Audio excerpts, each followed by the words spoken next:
reaching the end of this chapter and the discussion that has been provided by Matthew concerning Jesus rebuking the cities in which he had performed great miracles, and yet they had generally remained without faith, without true trust in Christ. And Jesus, of course, compares them to pagan cities, which were viewed in much less esteem, and yet saying that if the same works had taken place in them, they would have believed and repented.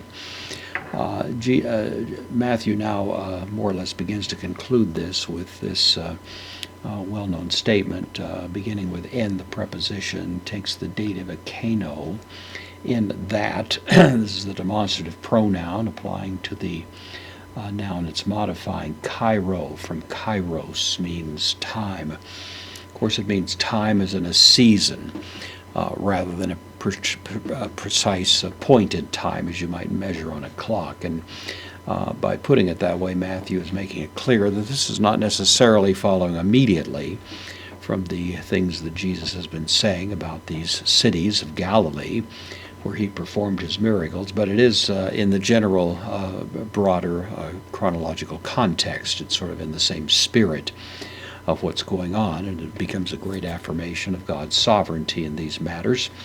So in akeno to, the definite article used with the demonstrative pronoun, in that the time, in that moment, in that season maybe is a little better, in that time.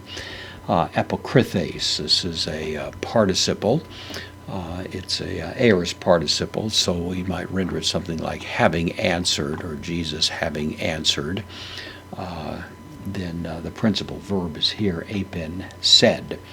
So Jesus answered and said. It's kind of idiomatic. We find that formula quite routinely in the New Testament. So Jesus answered and said is the way it's normally put. Ho Jesus, the subject of this verb. So Jesus said, and then exo mo lo gu mai. This is from, the root is homologao, which of course means to confess, to say the same thing.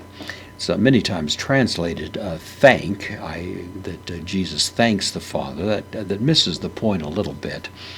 And other translations have clarified that a bit. It's not so much thanking God as in expressing gratitude as such, but it is saying the same thing, agreeing with God and praising God. There's really an idea of affirming God's ways and Jesus' submission to them. So Jesus is, in a sense, here acknowledging and willingly accepting God's ways among people, because of course what's quite conspicuous is that Jesus would teach, and some people would accept it and some people would reject it. And you might wonder what's wrong with Jesus that he can't get more people to accept it, but of course Jesus is acquiescing, you might say, into the mind and will and purposes of the Father, and so he's thanking God in that sense. So he, homologao, confessing out is the idea, praising God, acknowledging. Soi, the dative singular of the second person pronoun. So Jesus answered and said, I thank you, or I praise you, pater, Father, in the vocative, implying the intimacy, of course, that is sustained between Jesus and the Father. And then in contrast to that, Kyrie, in the vocative, Lord, tu urinu, of heaven, kai tes geis, of earth. So Lord both of heaven and also of the land, the terra firma, you might say, the place where we live. Again, geis is not so much earth as in the planet, as earth is in the land that we walk on, live in. It's distinguished then from that which is above with respect to that which is beneath. So Jesus gives thanks to the Father, who is at the same time the sovereign of all of heaven and earth. Hoti, because. Ekrypsos, from krypto, I make a secret, or I tell a secret, or I hide something, is really more the idea.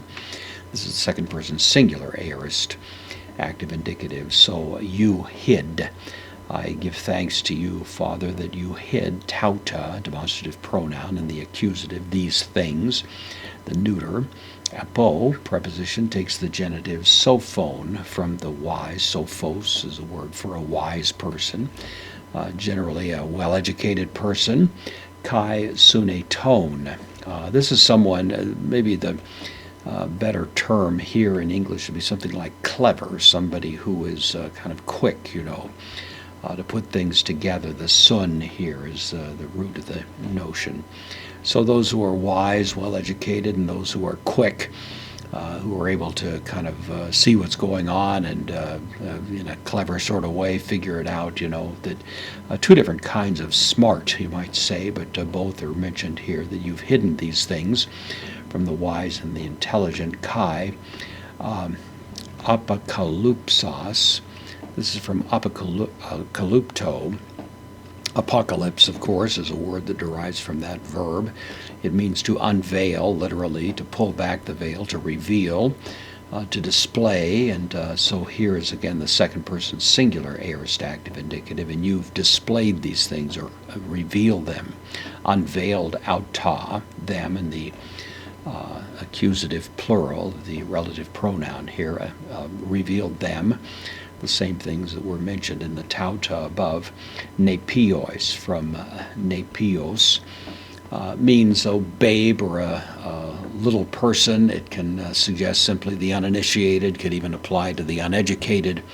The simple ones, the ones who aren't necessarily viewed as having highly sophisticated educational or other benefits, and yet the irony, of course, in the verse is that God has been pleased to hide the truth of what Jesus was saying in many cases from the people you would think most likely to get it, the people who have a great deal of wisdom and education and insight and so on.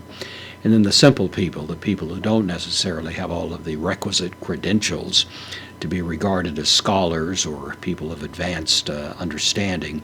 Nevertheless, they get it, they see it, they have eyes to see, and the irrefutable truth of who Christ is comes through clearly to them, thundering into their consciousness so that you can't talk them out of it. And it has been the way of God, of course, down through history. God hasn't chosen the wise of this world, the mighty, the noble, and so on, but those things that are foolish, etc., as Paul develops that theme in 1 Corinthians chapter 1.